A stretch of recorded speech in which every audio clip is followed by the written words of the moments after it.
হ্যাঁ guys, welcome back to another video of শ্রেষ্ঠ শ্রী। আজকের ভিডিওতে আমরা কথা বলতে চলেছি মোশাররফ করিম অভিনীত একটি মুভি যার নাম চক্কর 302। এই মুভির অ্যানাউন্সমেন্ট গতকাল হয়ে গিয়েছে এবং এই অ্যানাউন্সমেন্টের মাধ্যমে production team plus marketing team তারা জানিয়ে দিয়েছে যে এই মুভিটি এই বছর ঈদে আসতে চলেছে, অর্থাৎ 1 মাস পর ঈদ। 1 মাসের কম সময়, তো সেই সময় ঈদ উল ফিতরে এই মুভিটি রিলিজ পেতে চলেছে। বাংলাদেশের প্রেক্ষাগৃহ প্লাস একটি ওটিটি প্ল্যাটফর্ম উইথ আসতে চলেছে যেটার নাম গ্যামাফ্লিক্স। তো এই দুটো বিষয় নিয়ে একটু কথা বলতে চলেছি, প্লাস কিরকম হতে চলেছে সে এক্সাইটমেন্ট প্লাস হাইপ ইত্যাদি বিষয় আজকে ভিডিওতে থাকছে। তো চলুন ভিডিওটি শুরু করা যাক। ভিডিওটি অবশ্যই এন্টারটেনমেন্ট হবে, তো ভিডিওটি শেষ পর্যন্ত দেখার আহ্বান থাকলো। যদি ভিডিওটি ভালো লাগে তাহলে লাইক বাটনে ক্লিক করে চ্যানেলটিকে সাবস্ক্রাইব করে পাশে থাকবেন।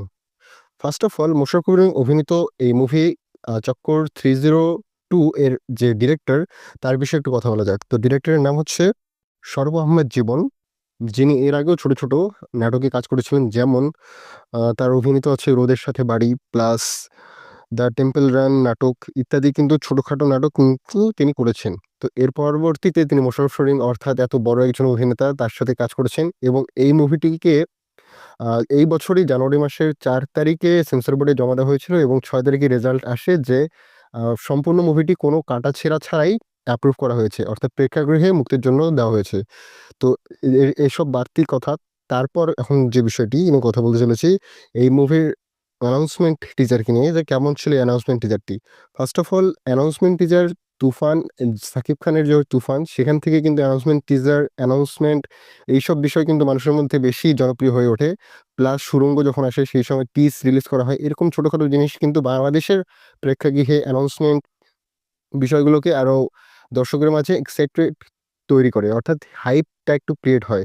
কোনো মুভির যখন কোনো অ্যানাউন্সমেন্ট আসতেছে অথবা অ্যানাউন্সমেন্ট টিজার আসতেছে, সেসব কিন্তু একটু হাইপ ক্রিয়েট করে।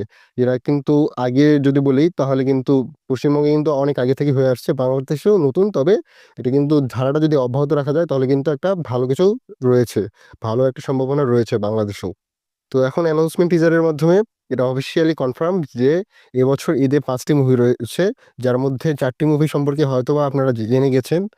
তো তার মধ্যে আরেকবার একটু বলেই, সেগুলো হচ্ছে বরবাদ নাম্বার 1, নাম্বার 2 তে রয়েছে দাগি, নাম্বার 3 তে রয়েছে জঙ্গলি, নাম্বার 4 এ রয়েছে জিন 3 এবং নাম্বার 5 এ রয়েছে চক্কর 302।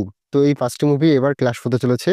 তো দেখার বিষয় কে কেমন হল পায়। এবং তার মধ্যে এই যে দুটো মুভি, জংলি এবং এই চক্কর 302, এই দুটোই কিন্তু আপনার টাইগার মিডিয়া এটার প্রমোশন টিম রয়েছে এবং প্রোডাকশন টিম হিসেবে রয়েছে। তো এই দিক থেকে কিন্তু একটা পজিটিভ দিক রয়েছে, যে হলগুলো তারা নিজেদের মধ্যে শেয়ার করে নিতে পারবে। তো বাকিদের মধ্যে কিন্তু একটা ক্লাশ হতে চলেছে, যেটা কিন্তু বেশ পজিটিভ একটা দিক।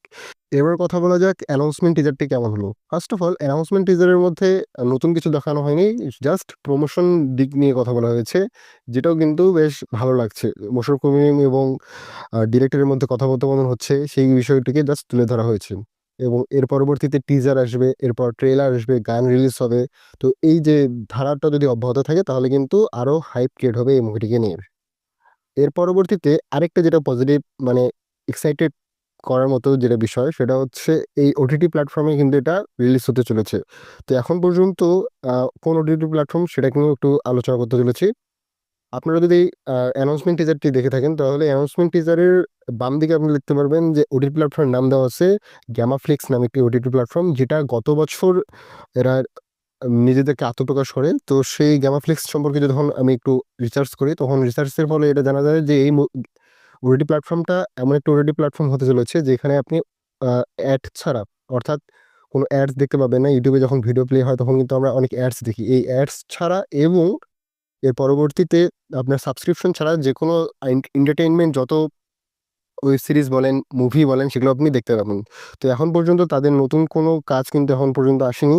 তারা জাস্ট গত বছর অ্যানাউন্সড করেছিল পাগলা হাওয়া নামে একটি ওয়েব সিরিজ, যেটা কিন্তু সে সময় আসার কথা ছিল, কিন্তু তারপরেও তারা মুক্তি দিতে পারেনি। তো হতে পারে কোনো বাজেট সংকটের কারণে তারা মুক্তি দিতে পারেনি। এখন দেখার বিষয় যে তারা কি সেটার মুক্তি দেয় কি দেয় না। এবং তাদের ওয়েবসাইটেও যদি আপনি দেখেন তাহলে কিন্তু জাস্ট লেখা হচ্ছে কামিং সুন পাগলা হাওয়া, যেটা কিন্তু একটা ওয়েব সিরিজ এবং গ্রাম্য একটা ওয়েব সিরিজ, বাংলাদেশ কেন্দ্র করে একটা ওরিয়েন্টেড ওয়েব সিরিজ। এখন দেখার বিষয় যে তারা এখন যেহেতু নতুন একটি মুভির অ্যানাউন্সমেন্ট হয়ে গেছে যে সামনে ঈদে আসতেছে। তো এই তখন দেখার বিষয় যে তারা এই ওটিটি প্ল্যাটফর্মটা তাদের এই মুভিটি ডিরেক্ট ওটিটিতে নিয়ে আসে নাকি ডিরেক্ট তারা সিনেমা হলে কিছুদিনের পর তারপর ডিরেক্টলি গামা ফ্লিক্সে নিয়ে আসে, এটা হচ্ছে একটা দেখার বিষয়।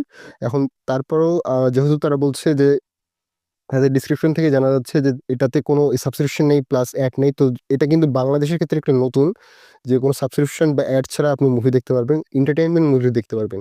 এবং এই ধারাটা যদি অব্যাহত থাকে তাহলে ইন ফিউচারে বাংলাদেশের যারা প্রেমী রয়েছেন, বাংলাদেশি মুভি প্রেমী রয়েছেন, তাদের প্রতি কিন্তু একটি আকর্ষণ বা একটি প্রিয় জায়গা হবে কিন্তু এই গামা ফ্লিক্স। সো আজকের ভিডিওতে এতটুকুই। যদি ভিডিওটি ইনফরমেটিভ মনে হয় তাহলে বন্ধুদের মাঝে শেয়ার করে দিন এবং শেষ পর্যন্ত দেখার জন্য ধন্যবাদ। বাই।